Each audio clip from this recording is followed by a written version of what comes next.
Hey, how you guys doing? Welcome back to AJ Daily. If it's your first time here, thanks for dropping in. Hope you enjoyed the video, enjoy the channel, and hope that you keep coming back again and again and again, and that you tell all your friends. Today, I'm experimenting with something new here. I've actually got my GoPro camera hooked up to a cell phone windshield mount. The GoPro camera has got some built-in stabilization, so I'm going to see how this video comes out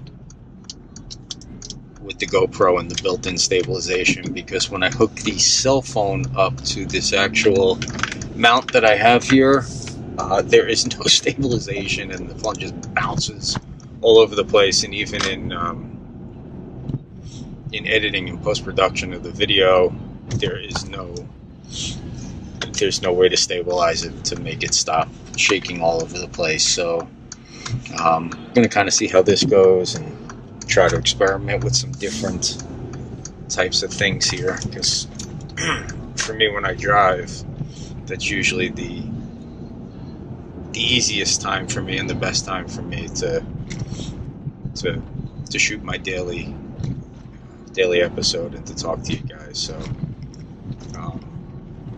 we've had some people ask me about this whole never give up thing, and never give up is our tagline. Never give up is the name of the movie that we're producing right now. And where did Never Give Up come from? What's it all about? My wife, as some of you already know, and some people may not know, my wife Maritza, right around this time last year, was diagnosed with interstitial lung disease, and the potential outcome, or the predicted outcome, was grim. Her lungs were as hard as a rock, and they would only be a matter of time. They thought a few years before she would lose all function and possibly need a lung transplant. A few years actually turned into just a couple of months, and in May of 2017, my wife was put on double life support. She was put on a ventilator and then something called an ECMO machine, which oxygenated her blood for her, because her lungs just did not work at all. And that was down in Miami, Florida. In Miami, where she was put on the life support, they had, I guess, evaluated her, and their hope was to be able to put her on the transplant list and get her a new set of lungs. But it turned out that she was just way too sick for the Miami hospital to deal with. She was, they're much more conservative, and she was much more of a complicated, high-risk patient. So the great Dr. Rosie down in Jackson Memorial Hospital in Miami contacted some people up here at the University of Pennsylvania in Philadelphia that he knew and that have dealt with patients in situations like Maritza in the past.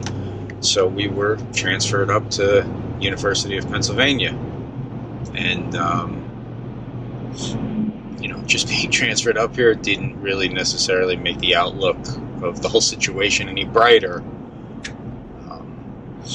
We didn't know what was going to happen. We didn't know if she was even going to get on the list, if she would get transplanted, if she did get transplanted, if she could even survive the transplant, because she ended up being on the life support for about 2 months. And I mean, that's just unconscious, coma, no movement, no neurological status to say, nothing for a couple of months. She got up here at the very beginning of June, and I followed behind her the very next day. After about 2 weeks, I went home and got Maritza's mother and Malia, MJ, our daughter, and brought them up. And we could not bring MJ into the ICU where Maritza was, for numerous reasons. but we were never going to let Malia see her mommy in that condition. So Odie and I would take shifts at the hospital, and whoever wasn't at the hospital would be with Malia. So there's only so much sitting around a hotel room or the pen transplant house that we could do and stare at each other or watch an iPad or try to find some cartoons on TV. So Malia and I started to go out and explore the city, and went to some museums and some different tourist sites. We saw what she called the Cracked Bell, the Liberty Bell. I wish we would have been shooting videos back then, because that was a funny story, but I'll save that for another day. Anyway, somewhere along our journeys, I think we ended up in front of the Philadelphia Art Museum and the statue of Rocky Balboa, and she became extremely intrigued as to who's this Rocky Balboa, what's he all about. So we looked it up on YouTube and watched some videos, and she came to me and said, look, Rocky Balboa did all this hard, impossible stuff. And I said, yeah, Rocky Balboa trained hard. She said, well, I want to do everything Rocky Balboa did. And I said, okay, well, that could be fun. She said, no, I want to run, and I want to run up those stairs, and I want to do the exercise. She goes, I want to work hard. And I said, okay, why do you want to do that? And she says, because if I can do everything that Rocky Balboa did, and even if it's going to be hard, I won't give up. I'll do it. And if I can do all that, and Mommy can keep fighting, and everyone else can keep fighting to make sure Mommy gets her new lungs and gets all better. So we started out filming outside of the transplant house in Philadelphia, which is on the UPenn campus, and we shot some scenes of her running down the street. And I figured, okay, she'll get tired of this kind of quick, because a 4-year-old,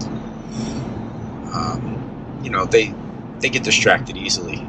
So we went out and we started shooting outside on the streets. And then, there were some distractions. One time we ran past some trash cans, and that was early on. It might have been our first day of shooting, and they were really stinky, so she could not run in certain areas anymore. And then we were running in another area, and there were lightning bugs, which she had never seen a lightning bug before, so lightning bugs became a huge distraction. But even though she was distracted, she did not want to stop shooting the video. And I remember there was an evening that we were all sitting in the transplant room, and Malia was over on the couch, and she was watching her computer. She was watching YouTube. And we said, what are you watching? And you got to keep an eye on your 4-year-old, what they're watching on YouTube. And she was watching videos of training footage from the Rocky movies. And she told me to get a pen and a piece of paper, or pad and a piece of paper, and make up a list. And the list was filled with places that she wanted to go and film at, places that she saw in the Rocky videos, places like the Italian Market, and of course what's known as the Rocky Steps, which is the Philadelphia Art Museum, the Schuylkill, I believe is how you say it, the river. There's actually a certain spot right underneath the Girard Street Bridge where they filmed a training sequence in Rocky 2 that she made me find out where it was. So I did the research, and she filmed in that exact location. So if you put the Rocky 2 footage up side by side next to her footage, you see that they're running in the same exact location. The only difference is she did it in June, and I believe he must have filmed that sometime in the winter. And so we went with this video, and she was the one that came up with the never give up.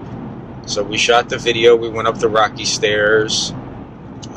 It was the first video that we had shot at the time, so the quality was not good, and the editing was not good, but it was a cute little video, and it got the point across that, hey, this little kid is willing to do all this stuff that a 8-year-old girl usually doesn't do.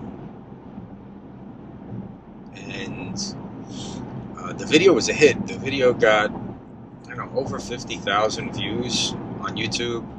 It was picked up by the local CBS news station down in Florida where we live. And the video was brought into the meeting of the transplant team. And it had a direct impact on, whether to put Maritza on the transplant list or not.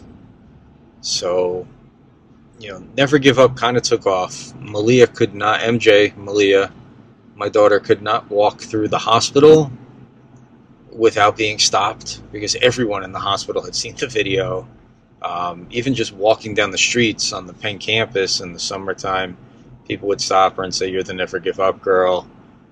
Someone suggested that we get some shirts done, and we blew through, I don't know, a few thousand Never Give Up, hashtag Never Give Up t-shirts. And that's how Never Give Up was born. And it was all from the mind of a 4-year-old girl who thought, hey, if I can do something this hard, then my mommy can fight and my mommy can get new lungs. And the doctors can do whatever hard things they need to do to make sure that this happens.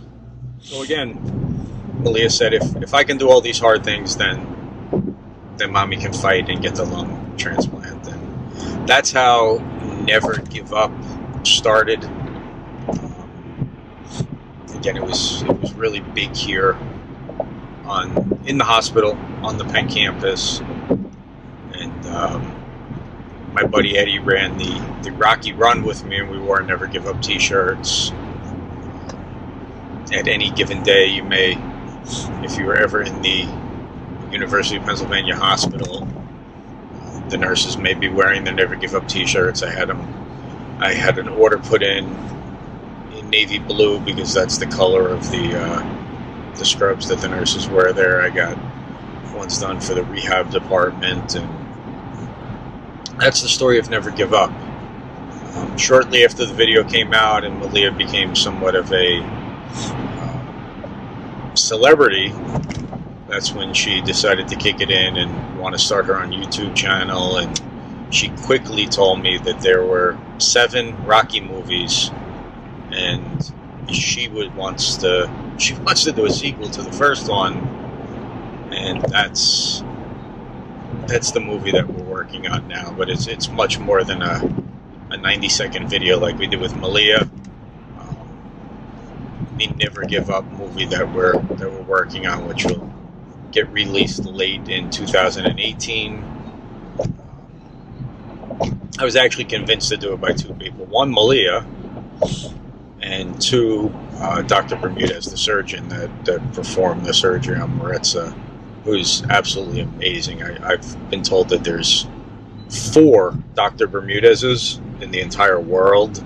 So we're talking about a world-famous surgeon here who, in my opinion, put Penn's transplant program on the map, because they were not doing the numbers and not having the success and the results that they are having now since he joined the team a few years ago. He came from another program which at one point was #1 in the country, and their numbers have dropped down dramatically since he came to Penn. So he had told me a couple of months ago, after Maritza had been released from the hospital, about a month and a half earlier than he thought she would, and was just progressing amazingly. He said, "You know what?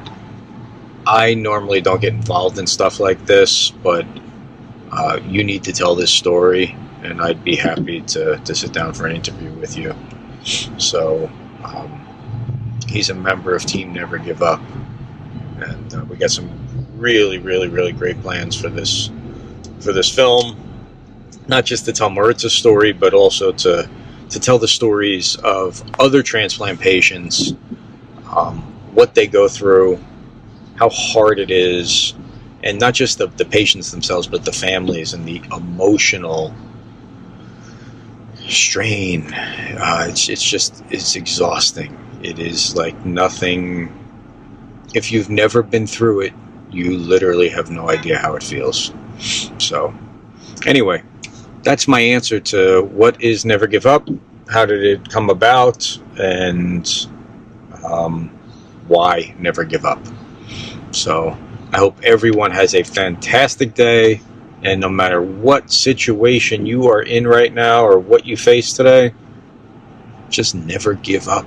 Because when you do not give up, good things happen. And if you give up, no, then that's it. And there were times where certain doctors told me that it was time to give up, and we didn't do it. I said, you know what, it's not my call to make, it's God's call to make. If God wants her, he'll take her, but I'm not going to give up on God.